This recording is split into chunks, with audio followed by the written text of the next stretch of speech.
I saw some of them, and then he had a couple of others. And I'd like to ask Steve maybe to discuss a few of these numbers that were just released. I mean, literally just released. And then we're going over, and we're going to do Purple Heart. We have some incredible, brave people that I look forward to, so we're going to do that right after this. Steve, could you say a few words about the various charts? Thank you, Mr. President. So I called the President because I had some very good news from some new data that we've been able to put together that no one has ever seen before, and I'll just very quickly go through these. So I was telling the President that he did the right thing in calling for a new head of the Bureau of Labor Statistics, because this shows that over the last 2 years of the Biden administration, the BLS overestimated job creation by 1.5 million jobs. That's a, Mr. President, that's a gigantic error.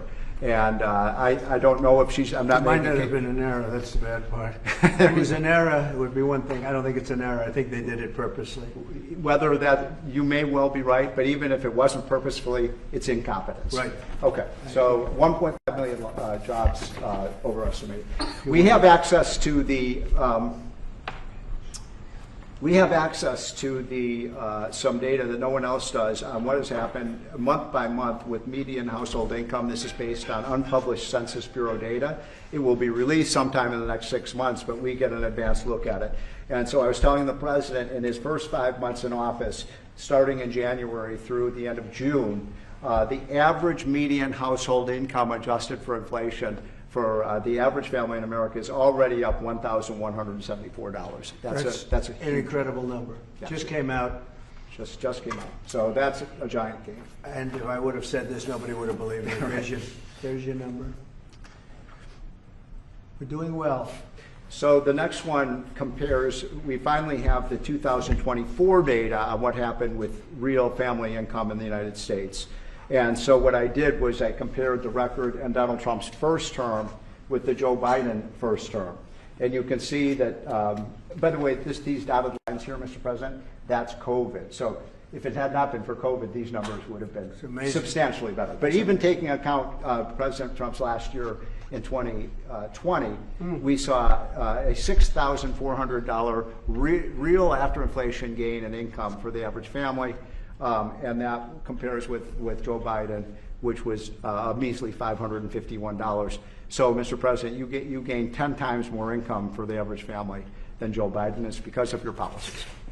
And that's taken into consideration COVID, yep. Which a lot of times you don't have to do that. Because but I'm very glad you did. We were almost 8,000 until look COVID. At that number. Yeah. Okay.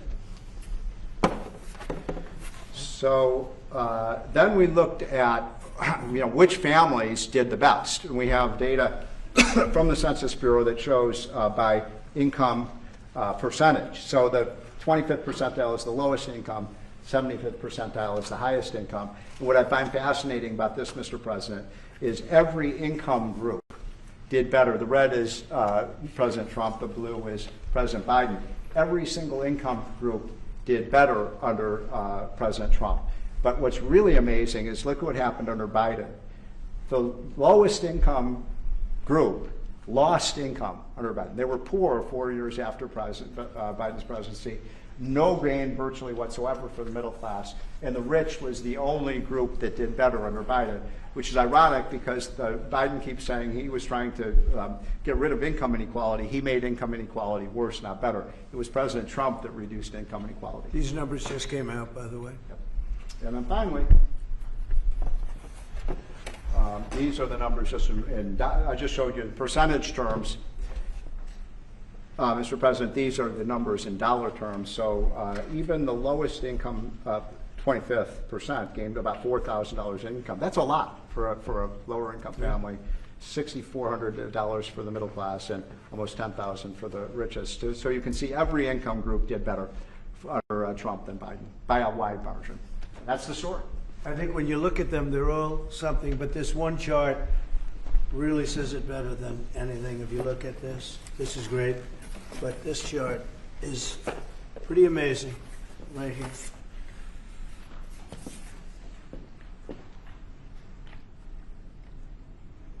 All new numbers. Okay? So we're going to go now over to East Room, and we're going to celebrate some very brave people with the Purple Hearts. Yeah, please. Mr. President, just to follow up on the India tariffs, do you expect increased trade negotiations, since you've announced the 50% tariff? No, not until we get it resolved. Mr. President, is your deadline for Vladimir Putin agreeing to a ceasefire still stand tomorrow, or is that fluid now that talks are... Say it, what? Is your deadline still standing for Vladimir Putin to agree to a ceasefire tomorrow, or is that fluid now? It's going to be up to him. And We're going to see what he has to say. It's going to be up to him. Very disappointed. Yeah. do you have to meet with, does Putin have to meet with Zelensky in order and before you and Putin have to meet? Or are you No. Are you So hoping you're for- willing to, that's actually important because President Putin said this morning he was pretty dismissive of this idea of meeting with President Who was? Zelensky. President Putin was. I don't know. I didn't hear For you him. to meet with him, he doesn't have to agree to meet with Zelensky. Is that what you're saying? No, he doesn't. No. So when do you think that meeting? They would like to meet with me, and I'll do whatever I can to stop the killing. So last month, they lost 14,000 people killed last month. Every week is 4,000 or 5,000 people.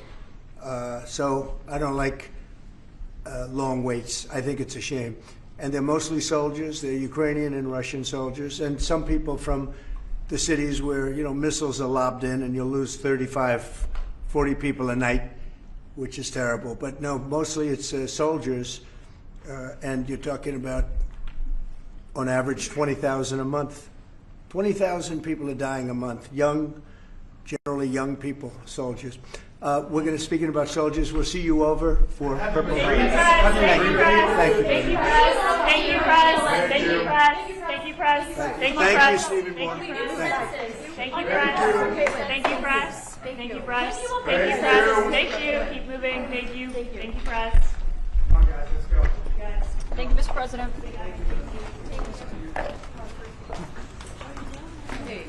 I just want to make sure this is right.